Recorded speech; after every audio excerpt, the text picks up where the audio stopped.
오늘이 어제와 같고 내일 또 오늘과 같은 그렇게 하루하루가 다르지 않은 날들이 있습니다. 그렇게 1년이 지날 수도 있고 10년이 지날 수도 있습니다. 그런데 그렇게 무심하게 흐르던 시간이 멈추어 서는 날이 있습니다.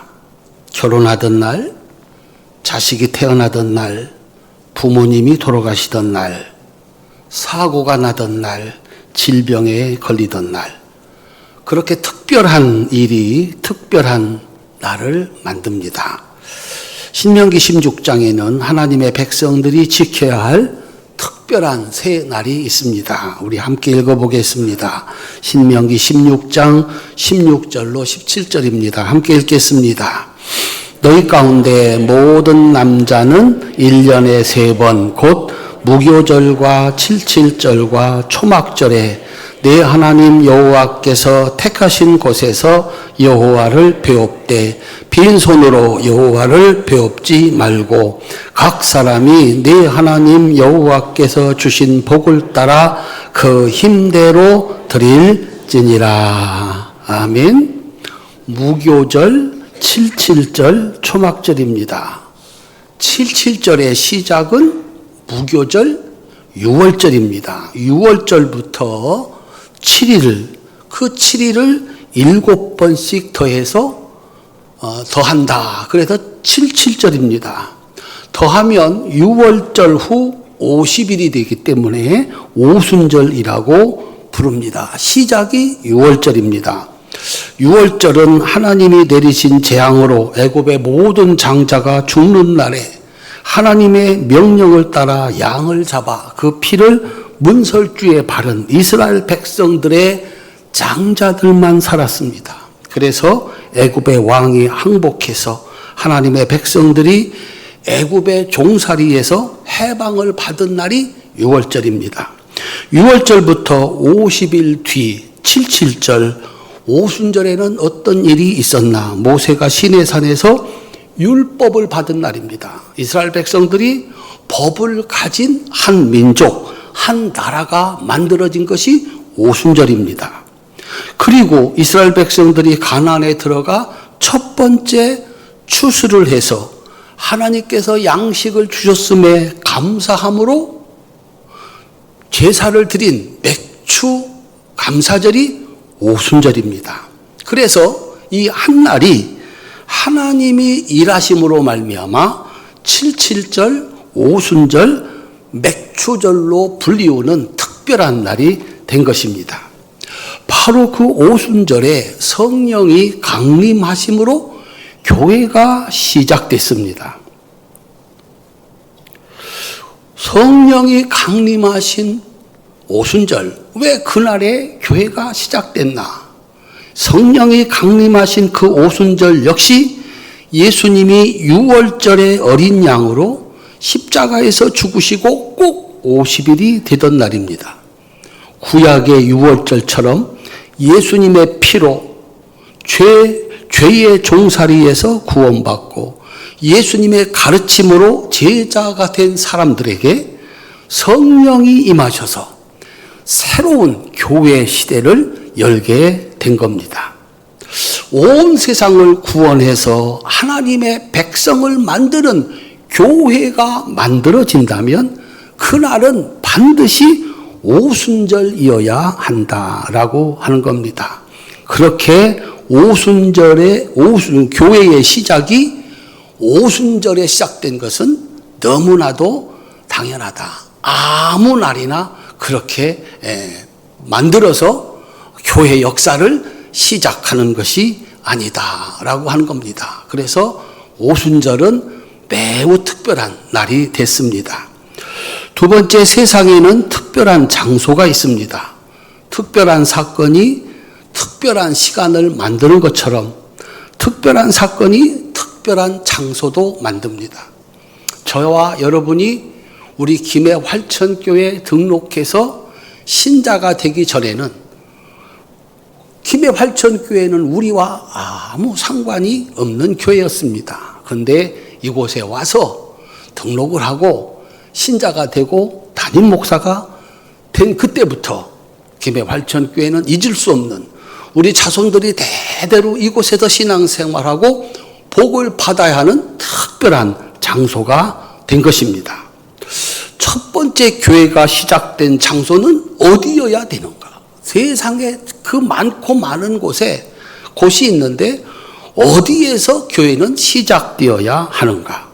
첫 번째 교회가 시작된 장소는 예수님께서 마지막 만찬을 베푸신 그 다락방이었습니다. 이 다락방은 사도행전 12장 12절에서 마가의 어머니 집의 다락방 이렇게 되어 있습니다. 그래서 쉽게 마가의 다락방 이렇게 부릅니다. 왜 이곳인가? 예수님은 그곳에서 십자가에서 돌아가시기 전날 12제자에게 유월절의 어린 양으로서 최후의 만찬을 베푸신 곳이 바로 마가의 다락방입니다. 마가복음 14장 22절로 24절입니다. 함께 읽겠습니다. 그들이 먹을 때에 예수께서 떡을 가지사 축복하시고 떼어 제자들에게 주시며 이르시되 받으라 이것은 내 몸이라 하시고 또 잔을 가지사 감사기도 하시고 그들에게 주시니 다 이를 마시매 이르시되 이것은 많은 사람을 위하여 흘리는 바 나의 피 곧 언약의 피니라. 아멘. 오순절이 유월절로부터 시작이 되었듯이 교회가 시작한 날이 오순절인데 이 오순절도 예수님의 유월절 식사로부터 시작이 됐다라고 하는 겁니다.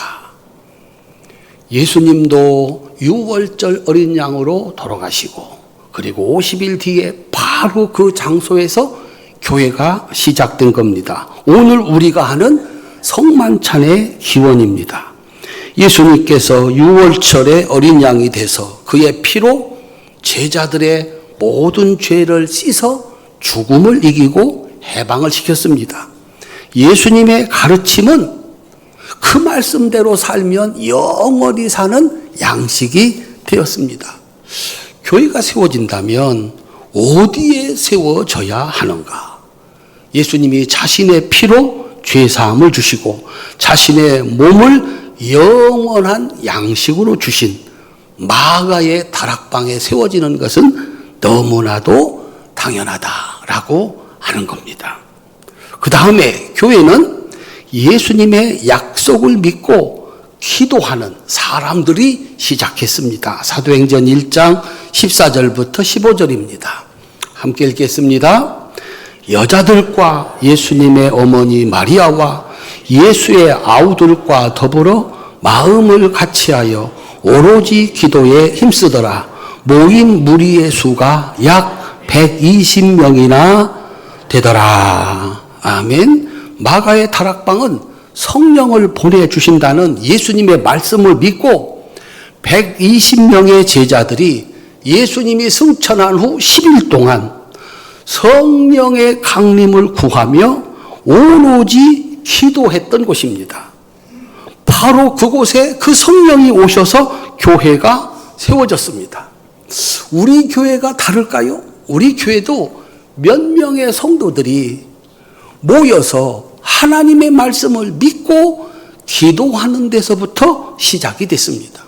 교회는 하나님의 백성들이 모여 하나님의 약속을 믿고 기도할 때 교회다운 교회가 되는 줄로 믿으시기를 바랍니다. 그래서 교회는 기도하는 사람들에 의해서 시작이 됐습니다. 오늘 본문에서 교회는 아주 새로운 시대의 시작, 성령 시대의 시작입니다. 오늘 본문을 다시 한번 함께 읽겠습니다. 사도행전 2장 1절부터 4절입니다. 함께 읽겠습니다. 오순절 날이 이미 이르매 그들이 다 같이 한 곳에 모였더니 호련히 하늘부터 급하고 강한 바람 같은 소리가 있어 그들이 앉은 온 집에 가득하며 마치 불의 혀처럼 갈라지는 것들이 그들에게 보여 각 사람 위에 하나씩 임하여 있더니 그들이 다 성령의 충만함을 받고 성령이 말하게 하심을 따라 다른 언어들로 말하기를 시작하니라. 성령이 오셔서 새로운 역사를 시작했다. 이게 교회 시대입니다. 구약은 성부 하나님의 시대입니다. 하나님이 능력으로 함께하는 곳은 그곳이 어느 곳이든 낙원이었습니다. 하나님이 없는 곳이면 아무리 좋은 곳이라도 그곳은 저주받은 땅이 됐습니다. 신약은 성자 예수님, 성자 하나님의 시대를 우리에게 보여주고 있습니다. 예수님은 성육신 하신 하나님이십니다. 예수님을 믿는 사람이면 누구든지 천국이고 예수님을 믿지 않는 사람은 누구라도 저주받은 인생이 되었습니다. 교회는 성령 하나님의 시대입니다. 교회는 누구나 볼 수 있는 각 사람에게 임하시는 성령으로 시작이 되었다. 불의 혀처럼, 불의 혀 보셨나요? 집에 가서 촛불 하나 켜시면 볼 수 있습니다. 이렇게 되는 거죠. 아, 이게 20명의 머리 위에 한 사람 한 사람 위에 다 임한 겁니다. 성령은 하나님의 영이고 예수님의 영이십니다. 그 성령님이 한 사람 한 사람에게 불꽃 같은 모양으로 임하셔서 그때부터 그들과 함께 일하시는 성령 시대가 시작이 됐습니다. 성령이 강림하고 나니까 한 사람 한 사람에게 임하니까 어떤 일이 벌어졌을까?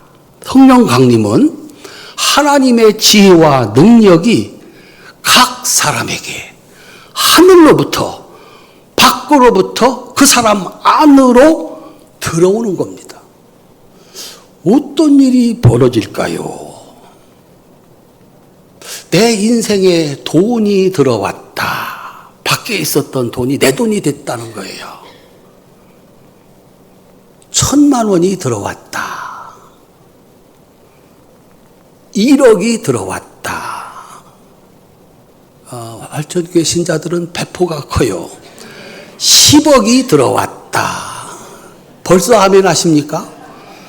1,000억이 들어왔다. 어떤 일이 벌어질까요? 내 인생에 사고가 들어왔다. 다리가 잘라져 나가고 걸을 수 없게 되는 순식간의 일입니다. 내 몸에 질병이 들어왔다. 그날은 어제가 아닙니다. 하물며 내 인생 속으로 내 안에 하나님이 들어오셨다. 어떤 일이 벌어지겠느냐? 성령을 모르는 사람들은 그 광경을 보고 이렇게 설명을 했습니다. 술 취한 사람 같다 그랬습니다. 술을 조금 마신 게 아니라 술이 사람을 완전히 지배하는 상태. 이 사람은 바로 전에 그 사람이 아니다. 술 안 먹었을 때 사람 아니다. 완전히 다른 사람이다. 그런 뜻입니다. 성령을 아는 누가는 4절에서 그들이 다 성령의 충만함을 받았다라고 기록했습니다.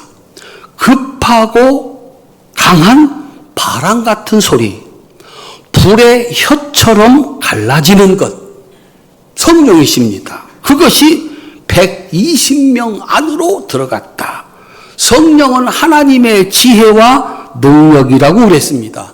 하나님의 지혜와 그 지혜가 그 안에 들어갔으니 그들도 놀라고 사람들도 놀라는 지금까지 세상에 없는 그런 일들이 일어났습니다. 어떤 일이 일어났을까요?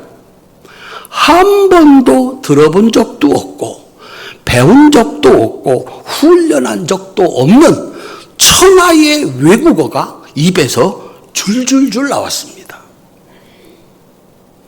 우리가 알거니와 외국어는 배워야 됩니다. 훈련해야 말 한마디를 하는 겁니다.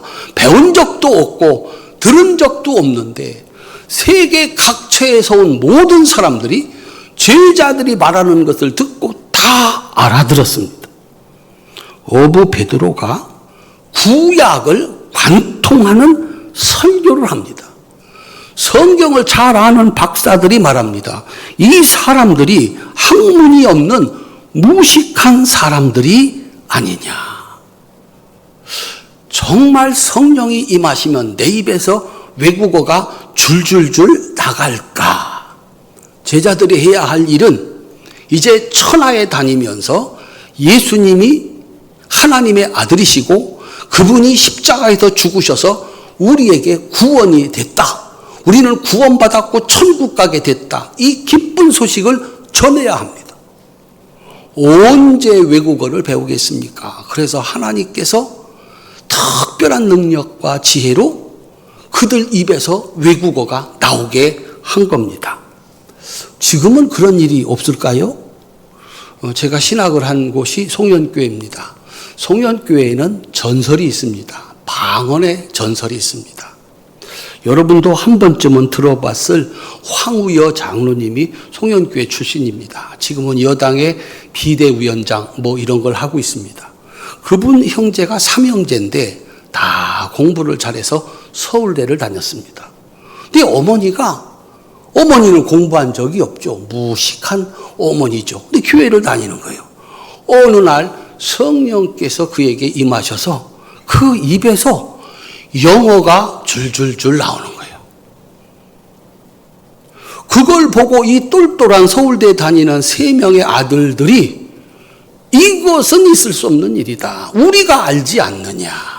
그래서 그들 모두가 다 하나님을 인정하고 믿어 장로님들이 되어서 국가의 중요한 일들을 하십니다.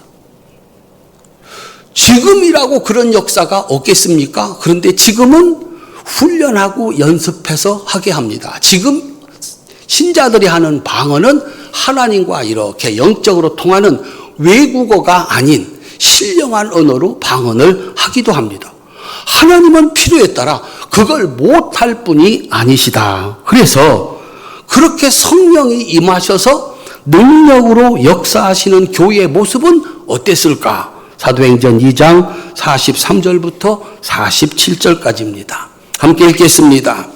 사람마다 두려워하는데 사도들로 말미암아 기사와 표적이 많이 나타나니 믿는 사람이 다 함께 있어 모든 물건을 서로 통용하고 또 재산과 소유를 팔아 각 사람의 필요를 따라 나눠주며 날마다 마음을 같이하여 성전에 모이기를 힘쓰고 집에서 떡을 떼며 기쁨과 순전한 마음으로 음식을 먹고 하나님을 찬미하며 또 온 백성에게 칭송을 받으니 주께서 구원받는 사람을 날마다 더하게 하시니라. 아멘. 성령께서 하나님의 지혜와 능력으로 일하실 때 세상에는 없는 일들이 일어났습니다. 결론이 47절입니다. 하나님을 찬미하며 온 백성에게 칭송을 받으니 주께서 구원받는 사람을 날마다 더하게 하시니라. 세상에 놀라운 기적은 기독교 말고도 일어납니다. 그래서 종교가 되고 그들도 그 세력을 이렇게 확장시키기도 하는 겁니다. 교회 안에 하나님이 일하시니 정말 놀라운 일들이 일어났습니다. 결론이 뭐냐? 하나님을 찬미하며 온 백성에게 칭송을 받으니 주께서 구원받는 사람을 날마다 더하게 하시니라.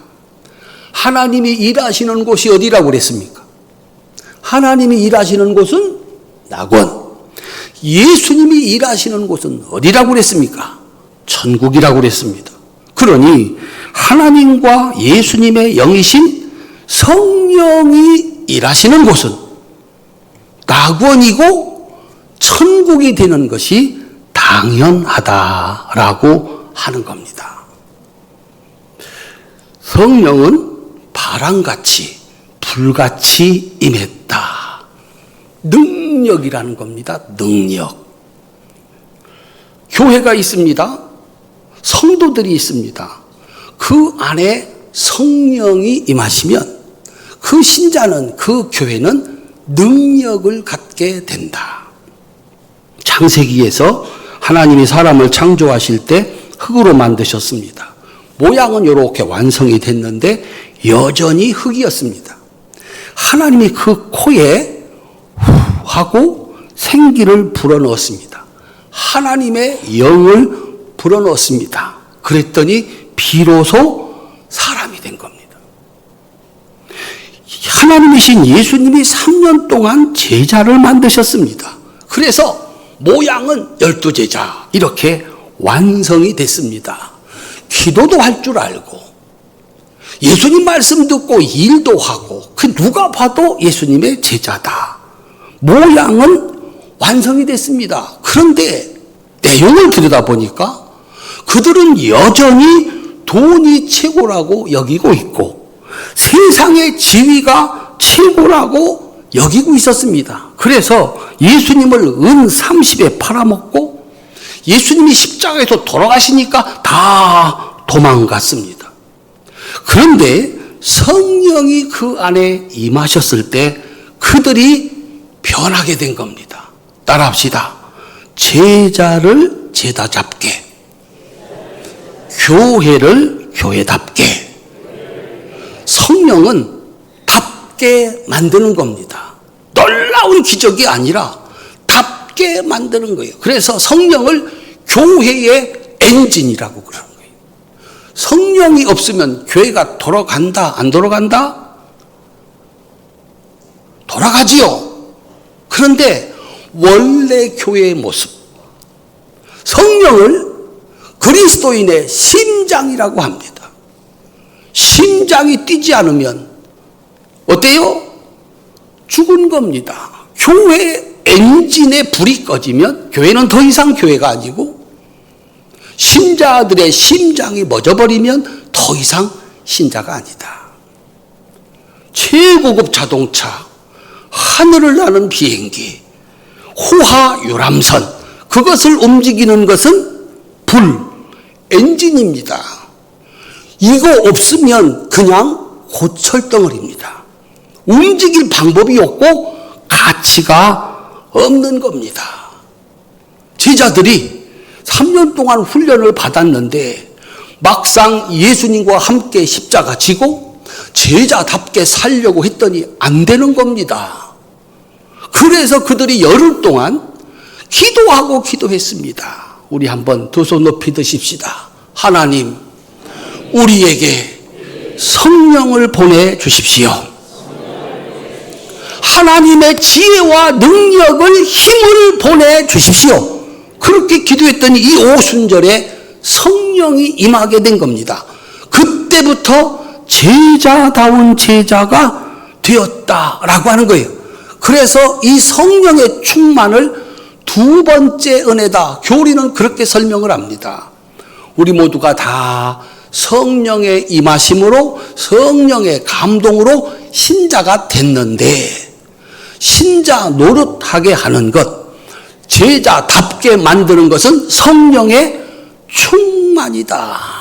그 성령으로 충만할 때 비로소 제자다운 삶을 살게 된다라고 하는 겁니다. 교회가 모양은 교회인데 그곳에 성령의 충만함이 없으면 교회다운 일을 하지 못한다. 성령이 함께하는 사람, 성령이 일하시는 교회는 돈이 자랑이 아니고 세상의 명예와 권력도 자랑이 아니고 찬양할 대상이 아니다. 오직 하나님만 찬양한다. 우리 엄지손가락 한번 펴시다. 하나님이 최고입니다. 아멘. 교회 와서 아직도 돈이 최고라고, 아직도 지위가 내 벼슬이, 내 신분이 최고라고 자랑을 한다면 거기는 성령이 역사하지 않는, 모양은 교회인데 교회 일수가 없다라고 하는 거예요. 그래서 성령이 그들 안에 임하시니까 어떤 일이 일어났나? 그들이 한자리에서 함께 먹었습니다. 우리가 같이 밥을 먹는다. 무슨 뜻입니까? 신분이 똑같다는 거예요. 거기에는 주인도 있었고 노예도 있었습니다. 왕족도 있었고 이방인들도 있습니다. 그들이 다 모여 함께 먹었다. 재산 자랑하지 않았습니다. 다 교회 앞에 내 재산은 하나님이 쓰시고자 하면 하나님이 쓰라고 하는 곳에 쓰는 거지 자랑하는 것이 아니다. 그 재산을 다 내놓아서 필요한 사람이 쓰게 했다. 그래서 성령이, 하나님의 영이 그 안에 들어오니까 따라합시다. 사람 같은 사람, 신자다운 신자, 교회 같은 교회. 성령이 임하셔서 교회를 크게 만든다, 기적이 일어났다, 놀라운 역사를 일으켰다, 그럴 수 있습니다. 결과가 뭐냐? 따라합시다. 하나님을 찬미하며 온 백성에게 칭송을 받으니. 그 교회에서 자랑은 누구밖에 없습니까? 하나님밖에 없어. 칭찬을 받는데 신자들끼리 서로 잘한다 박수 쳐주는 게 아니고, 신자들도 야, 저분은 예수님의 제자답고 목사님답고 장로님답고 권사님다워 라고 칭찬하고, 교회 밖에서 집 식구들도, 교회 저 거리에서 만나는 사람도 저 교회는, 저 사람은 진짜 하나님의 사람이야 라고 칭찬을 한다는 거예요. 사람들이 성령의 능력을 받아서 뭔가 큰일, 뭔가 대단한 일을 꿈꾸는 거예요. 대단한 일만 하면, 큰 일만 하면 성령이 역사한다고 믿은 거예요. 그 모든 대단한 일의 결론이 뭐냐? 하나님을 찬미하며 온 백성에게 칭송을 받았다라고 하는 거예요. 우리 사랑하는 성도님들, 이곳에 오셔서 옆에 있는 사람도, 예수를 믿지 않는 사람도, 나를 아는 그 모든 사람들이 칭찬하는 인간다운 인간으로 만들어져 갈 수 있기를 주님의 이름으로 축원합니다. 그것이 하나님의 영, 거룩한 성령께서 하시는 일입니다. 너무나도 당연한 일입니다. 교회를 다녀서 하나님이 주시는 은혜를 받아, 능력을 받아, 그 하나님의 말씀을 따라 살아가니까 집안에서도 칭찬받는 사람, 직장에서도 칭찬받는 사람, 교회 와서도 칭찬받는 사람.